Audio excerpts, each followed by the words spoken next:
Imagine fighting for your country overseas only to come home and fight a Karen over your American flag. Last Tuesday, the self-appointed queen of our HOA, Karen Whitmore, decided my veteran's flag was an unsightly nuisance and personally ripped it down and burned it in my own front yard. But here's the thing Karen didn't know. When you mess with a Marine's flag, you're picking a fight with the whole Corps. I'm Mike Donovan, a retired USM. Marine and I thought moving to Cedar Pines Estates would be the peaceful next chapter of my life. A modest neighborhood, neatly trimmed lawns, the usual HOA regulations about mailbox colors and grass, height, nothing too crazy, or so I thought. Everything was fine until I put up my flagpole, not a giant monstrosity. Mind you, just a regulation-size 6-foot pole with the American flag I carried through 2 deployments.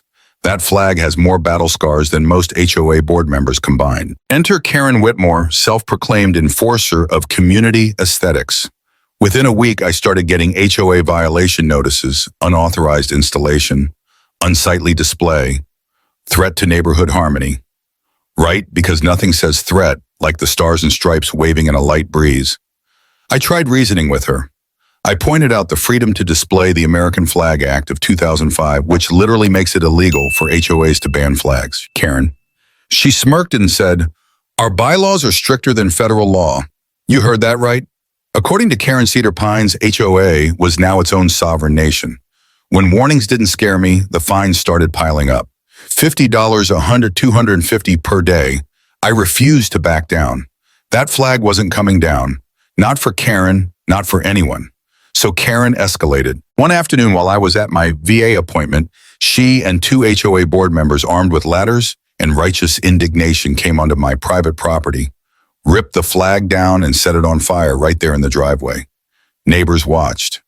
Some cheered. Some filmed. And me. I saw the footage later, and I promise you, it was the last peaceful moment Karen would ever have. Because you see, while Karen thought she was above the law, I had something better than anger evidence. And a network of Marines who know a thing or two about strategy. And let's just say Cedar Pines Estates is about to learn a very expensive lesson about what happens when you declare war on a veteran and his brothers in arms. You'd think that after a public flag burning incident, Karen would have the decency to back off. But no, this was just the beginning. See, Karen wasn't just some nosy neighbor with a clipboard. She was the president of the HOA board, a position she treated less like a responsibility and more like an absolute monarchy. And she had a small army of loyal subjects, the Concerned Citizens Committee, a fancy name for 3 retired busybodies with too much time and too little sense. First came the letters, certified mail, mind you, because heaven forbid a tyrant doesn't leave a paper trail. Failure to maintain property standards. Obstruction of neighborhood harmony. Threatening the moral fabric of Cedar Pines Estates. Apparently displaying patriotism now qualified as a public menace. The fines stacked higher and higher, $250 a day for unauthorized structures, $100 a day for non-compliant decor. I ran the numbers according to Karen. My flagpole had racked up over $9,200 in violations in just under 6 weeks. And get this, they tried to put a lien on my house for a flagpole. When I asked to see the HOA bylaws that supposedly gave them the right to do this, Karen smiled that tight, smug smile and said, "Oh, the board revised the rules last month. It's all perfectly legal." Yeah, revised them at a secret meeting. No one was told about, in violation of about a dozen transparency statutes, but who's counting? Meanwhile, the neighborhood started to shift. Some people, decent folks, stopped by to shake my hand, whispering things like, "We're with you, Mike, but we can't say it out loud." Karen's got the board in her pocket. Others, the ones I like to call the Karenettes, strutted past my house in little packs, whispering loudly about troublemakers and people who didn't belong here. Belong, lady. I wore the uniform that lets you sleep safely in your HOA-mandated beige house every night. But here's where things started to turn interesting. Turns out Karen had made a few creative adjustments to the HOA finances. Over the years, minor little things like using HOA dues to pay for personal landscaping or upgrading the clubhouse kitchen. Only the contractor was her brother-in-law, and somehow the upgrade cost 3 times the market rate. I wasn't the only one she'd stepped on, just the first one, stubborn enough to push back. So I started digging public records, oil meeting minutes, budgets. contractor lists, and the more I dug, the dirtier it got, and that's when I made a few phone calls. See, Marines don't leave their own behind, and they sure as hell don't stand by when one of their own gets trampled. Within a week, I had a small task force assembled. Dave, a retired Marine and now a forensic accountant. Carla, a lawyer who specialized in HOA abuse cases. And Tom, well, Tom worked in local news, and he just loved a good corruption in the suburbs story. While we worked behind the scenes, Karen kept doubling down. She held an emergency HOA meeting, conveniently scheduled at 2 p.m. on a Tuesday when most residents were at work, and pushed through a new motion. All flagpoles not attached to the house were now officially non-compliant. Immediate removal required failure to comply, daily fines, fines unpaid, equals property liens, and potential foreclosure proceedings. At the meeting, she declared, "Rules are rules, no exceptions, even for troublemakers." The troublemaker comment was directed squarely at me. Some of the residents clapped, some shifted uncomfortably, but nobody spoke up. And that's when I realized something. Karen wasn't just running the HOA, she was running it by fear. Fear of fines, fear of lawsuits, fear of losing their homes over some petty violation. It wasn't just about my flag anymore.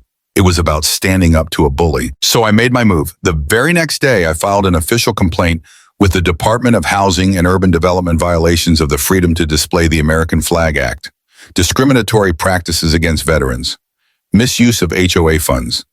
And then I sent a friendly notice to the HOA board. I would be requesting a full independent audit of the HOA's finances and had already retained legal counsel. I wish I could have seen Karen's face when she opened that letter. Neighbors started to buzz. Whispers turned into conversations. People who had been too scared to speak up before started sharing their own stories. Fines for having a flower pot, the wrong color, threats over planting a tree without pre-approval. Someone even mentioned a $500 fine because their kid's basketball hoop was visible from the street. Turns out I wasn't the only one Karen had gone after. I was just the first one ready to fight back loudly. Meanwhile, my Marine buddies weren't sitting idle. Dave uncovered more accounting errors, thousands of dollars unaccounted for. Carla started drafting a lawsuit that would make Karen wish she'd stuck to book club. And Tom was prepping a special investigative segment called Homeowner Tyranny, when your HOA becomes your worst enemy. It had a nice ring to it, don't you think? We weren't just planning to fight back. We were planning to expose everything. Because when a Marine goes to war, he doesn't go alone. And when the cause is justice, well, let's just say the odds get real ugly for the other side. And that's where things stood.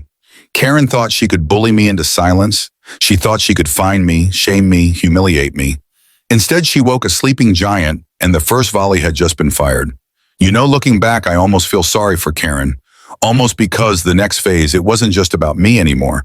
It was about the whole neighborhood realizing they'd been living under a petty dictatorship and deciding they weren't going to take it anymore. It all started with the annual spring cleanup event. Normally, it was just an excuse for everyone to pull some weeds, gossip over lemonade, and feel better about paying $400 a month in HOA dues. But this year, Karen had other plans. She announced via email blast in bold, Comic Sans, no less that attendance at the cleanup was mandatory. Failure to show would result in a $200 fine. And guess who was assigned to supervise everyone's participation? Yup, Karen herself. Nothing says community spirit like being barked at to rake leaves while under threat of financial penalty. But that wasn't enough for Karen. She decided this would also be the perfect opportunity to send me a little message. When I showed up that Saturday morning wearing my USMC ball cap and minding my own business, I found a notice duct taped to my front door. Final warning, flagpole must be removed immediately. Failure to comply will result in legal action. Hand signed in red ink by Karen, because subtlety was never her strong suit. And just in case I missed the point, she stationed 2 HOA volunteers directly across the street, clipboard in hand, watching my house like it was a crime scene. But that was just the warm-up. That afternoon, as I was trimming hedges along the sidewalk, I heard shouting from my backyard. I ran around and there they were, Karen and 2 of her enforcers, yanking the second flagpole I had installed on private property. "Mind you, out of the ground," I shouted. They froze, caught red-handed. Karen's defense. "The HOA voted last month to ban all freestanding poles. We're just enforcing compliance." Yeah, by trespassing on a veteran's property in broad daylight. While half the neighborhood watched, I called the sheriff immediately. And you know what Karen did? She smirked at me and said, Good luck, HOA. Regulations supersede trespassing laws. Now, I'm not a lawyer, but even I know that's not how the law works. The sheriff showed up, took one look at the scene, and politely informed Karen that no, she absolutely did not have the authority to break onto private property and destroy personal belongings. He wrote up a full report on county letterhead and promised a formal investigation. Karen turned a lovely shade of purple like a sunburn, mixed with rage and entitlement. That should have been the end of it, but Karen just couldn't help herself. 2 days later, without warning, my utilities got shut off. No water, no electricity, no explanation. At first, I thought maybe it was a billing error. I mean, mistakes happen, right? But when I called the power company, the woman on the line hesitated and said, sir, according to our records, the HOA submitted an emergency shutoff request for your property. They said it was abandoned. Abandoned, I nearly dropped the phone. I rushed down to the utility office, paperwork in hand, demanding answers. The clerk, a guy named Jim, bless his heart, looked uncomfortable and said, sir, this is highly irregular. They used an old form pre-2000s. It's not even legal anymore. But once it's processed, it triggers an automatic shutoff. On translation, Karen had dug into some ancient, obsolete HOA regulation to fabricate a property abandonment claim just to shut off my power and water. And because the system wasn't built to question HOA requests, the utility companies had complied. It took me 2 full days, 3 affidavits, and a notarized statement from the sheriff's office to get everything restored. 2 days in 90-degree weather, without air conditioning, refrigeration, or running water. My neighbors brought over bottled water and coolers full of ice. Some even offered to let me sleep on their couches. It was humbling and infuriating, but it also did something Karen hadn't planned on. It woke up the entire street. By the end of that week, more than a dozen households had filed formal complaints against the HOA. Word spread like wildfire. The local VFW hall caught wind of what happened. The American Legion posted about it on their Facebook page. Veteran groups started showing up to my house to HOA meetings, even to the local city council chambers. Everywhere Karen went, people were watching, judging, waiting. And the best part, remember Tom, my buddy from the news station? Yeah, he aired a full 10-minute expose titled Flag Fight When HOA Power Goes Too Far. There was drone footage of my little flagpole, footage of Karen sneering during HOA meetings, even footage of her trespassing on my backyard, yanking the pole out like a suburban Napoleon. The segment ended with a close-up of me standing tall in front of my battered but proudly flying flag saying, I didn't fight overseas, so some petty HOA president could tell me how to honor my country. The story exploded: emails, phone calls, even a few offers from national outlets wanting to cover it. Suddenly, Karen wasn't just the queen of Cedar Pines Estates. She was the face of everything wrong with HOAs across America. And that's when things really hit the fan. The state attorney general's office launched an investigation into the HOA's practices. They froze HOA funds pending a full audit. Karen was ordered to turn over all financial records, communications, and meeting minutes. Spoiler alert, she did not handle it gracefully. Neighbors who had once cowered now stood up at HOA meetings demanding answers. Where were the missing funds? Why had violations skyrocketed in the past 2 years? Who gave Karen the authority to shut off someone's utilities? Karen tried to bluff, tried to threaten, tried to bully, but the tide had turned. No amount of fake fines or duct tape notices could save her now. And me. I just sat on my porch sipping sweet tea, watching it all unfold like the world's most satisfying reality show. Because when you mess with one Marine, you mess with all of us. And when you declare war on a veteran's flag, well, you better be ready to lose everything you thought you owned. You know the saying, give someone enough rope and they'll hang themselves. Well, Karen didn't just hang herself. She built a whole gallows through a parade and invited the entire neighborhood to watch. After the utility stunt in the TV expose, you'd think Karen would lay low, maybe lawyer up, maybe resign quietly. But Karen doubled down. She called an emergency executive HOA session and announced that Cedar Pines Estates would be filing a civil lawsuit against me. For what you ask, defamation, willful noncompliance with community standards, and emotional distress inflicted upon HOA leadership. That's right, Karen claimed. I had caused her emotional distress by refusing to let her trample my rights in peace. You couldn't make this stuff up. The summons came 2 weeks later. An official-looking packet hand-delivered by a very apologetic process server. Inside a 20-page lawsuit full of wild accusations claiming my flagpole was a safety hazard, alleging that my resistance incited hostility against HOA officials, even blaming me for lowering community property values. Yeah, because apparently nothing tanks real estate faster than a veteran daring to fly a flag. Most folks would have been intimidated. Court is expensive, stressful. Karen was counting on me folding. She didn't realize I'd been preparing for this moment for months. The day of the hearing, I showed up to the county courthouse in my best suit, not alone. Of course, Carla. My lawyer, fierce, sharp as a tack, and absolutely delighted to dismantle Karen's nonsense. Tom from the news station camera crew in tow. They had every legal right to film a public hearing, a small army of veterans and neighbors who packed the gallery until it was standing room only. Karen strutted in like she owned the place, flanked by 2 HOA board members, and her lawyer, a sweaty guy who looked like he practiced law out of the back of a Dunkin' Donuts. She wore a bright pink pantsuit and a smile that said, "I've already won." "Oh, honey, you're going to regret that outfit choice." It started badly for Karen and only got worse. First, Carla challenged the entire lawsuit as a strategic lawsuit against public participation. Slap illegal under our state law. Judges hate slap suits because they're basically rich bullies trying to silence criticism through court costs. The judge, a stern woman with glasses perched low on her nose, asked Karen's lawyer one simple question. "Can you provide any evidence that Mr. Donovan's actions were malicious, false, or without cause?" Karen's lawyer stammered. Sweated, flipped through his papers. The judge leaned back and said, "Let me rephrase. Are you seriously trying to argue that flying the American flag is an act of defamation?" Dead silence. Somewhere into the gallery, someone snickered. "Might have been me." Carla then produced footage of Karen trespassing on my property, audio recordings of Karen threatening neighbors, copies of altered HOA bylaws pushed through without proper member votes. She even had the original HOA charter dug up from county archives, which explicitly stated that no HOA policy could override federal law, including the Freedom to Display the American Flag Act. In short, Karen's entire case crumbled faster than a sandcastle at high tide. But the real coup de grace. Remember that forensic audit Dave had been working on? Carla submitted the findings into evidence. Thousands of dollars in unauthorized landscaping expenses. HOA funds spent on personal home improvements. Karen's personal home, suspicious payments to family-owned contractor companies. When the judge flipped through those documents, her eyebrows disappeared into her hairline. She turned to Karen and said, "Ms. Whitmore, it appears you may be personally liable for financial misconduct involving community funds. You might want to retain separate counsel." Karen went pale. Her lawyer visibly scooted his chair away from her. It was beautiful, absolutely beautiful, the final ruling. The lawsuit against me was dismissed with prejudice, meaning Karen and the HOA couldn't refile. Karen was ordered to personally pay all my legal fees.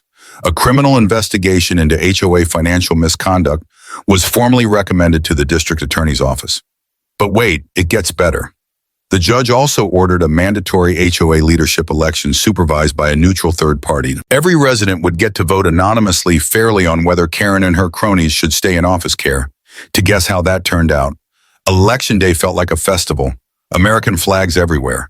Kids riding bikes with little star-spangled banners fluttering from the handlebars. Neighbors laughing, chatting, grilling burgers in their front yards.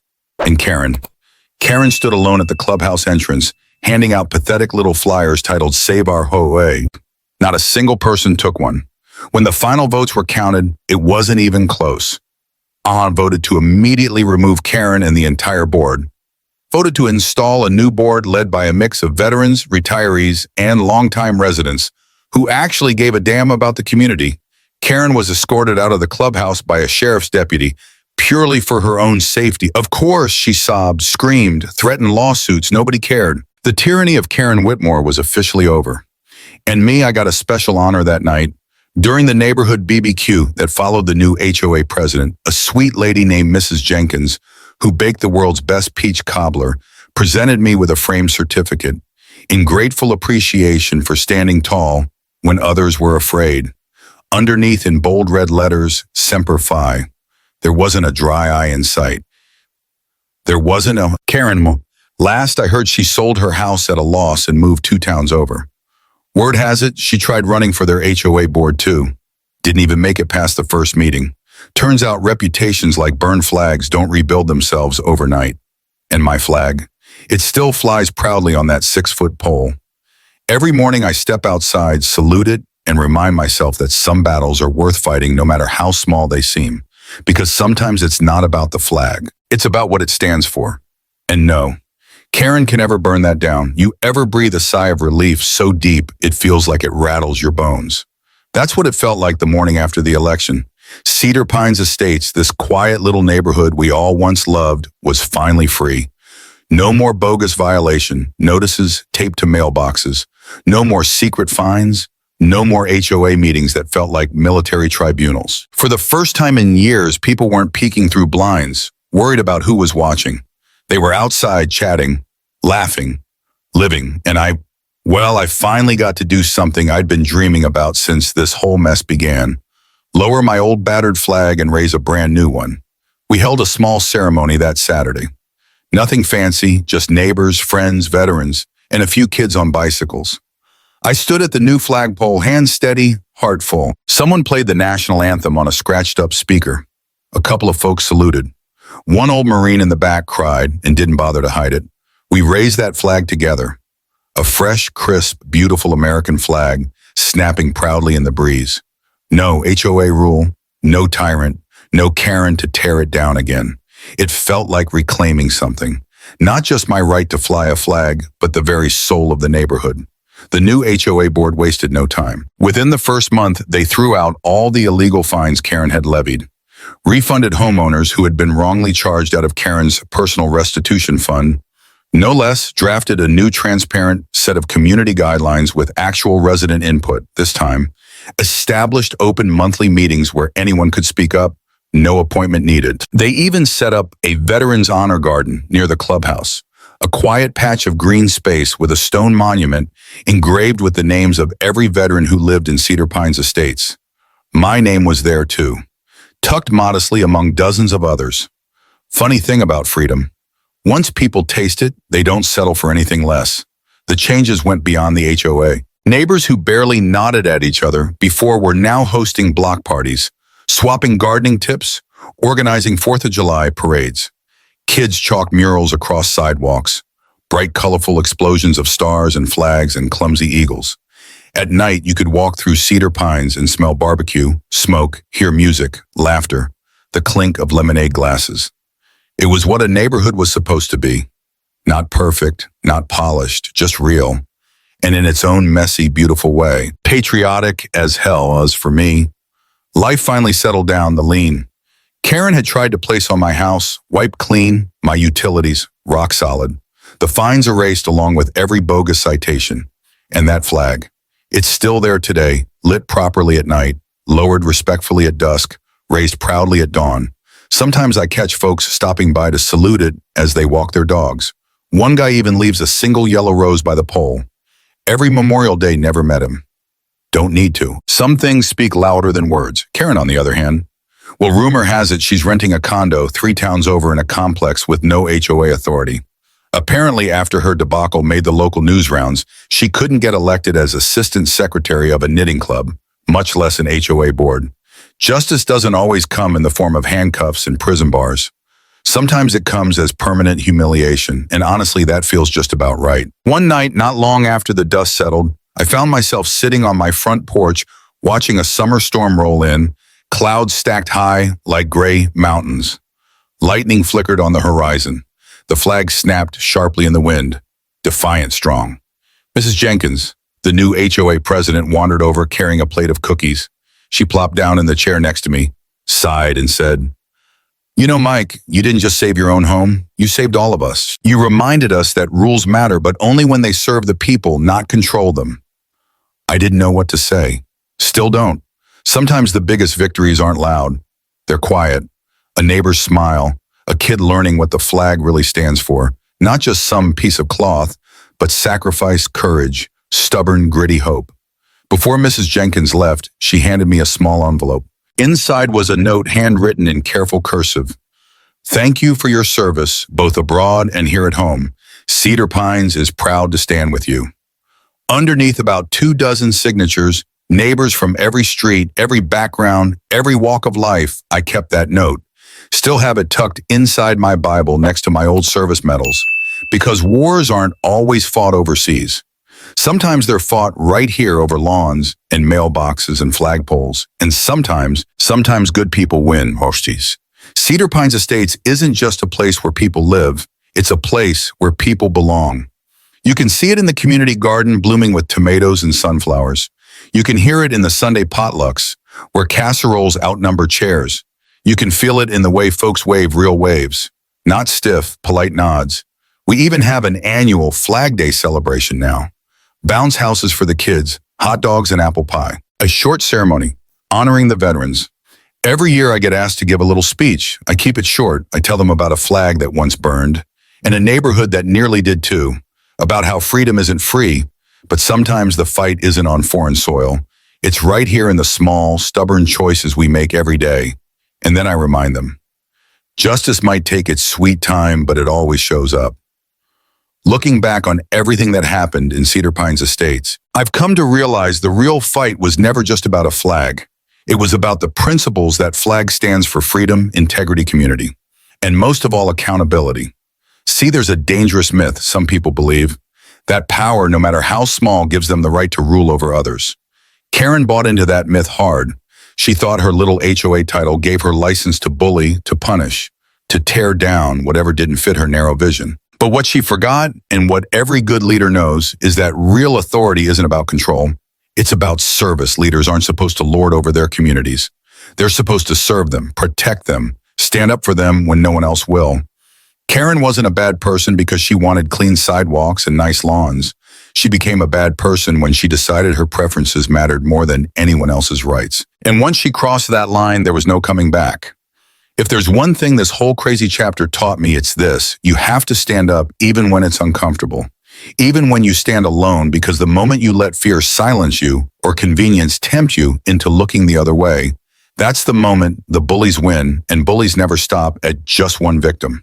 They keep going until someone plants their boots, looks them dead in the eye and says, "Not today, not here, not ever." I'll tell you another thing I learned. Most people are good. They want to do the right thing. They just need someone brave enough to go first. The day I put up my flag, I didn't know if anybody would have my back. But when push came to shove, the Marines, the veterans, the neighbors, they came out swinging, and it made all the difference. So if you're ever facing your own Karen, whatever shape she takes, remember this: document everything.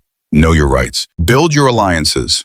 Fight smart, not just loud. And most importantly, never forget why you're standing up in the first place. It's not about winning arguments. It's about protecting the kind of community you want to live in. For yourself, for your family, for the next person who just wants to plant a flag or plant a tree or hang Christmas lights without fear. Now, I'd love to hear from you. Have you ever dealt with a Karen in your neighborhood? Have you ever had to stand up against unfair HOA rules? Or maybe you've seen a community come together and fight back. Tell me your story down in the comments. I read every single one, and trust me, it means more than you know. And if you enjoyed this story, don't forget to like, subscribe, and share it with a friend who could use a little inspiration today. Because at the end of the day, courage is contagious, and every voice makes a difference, even yours.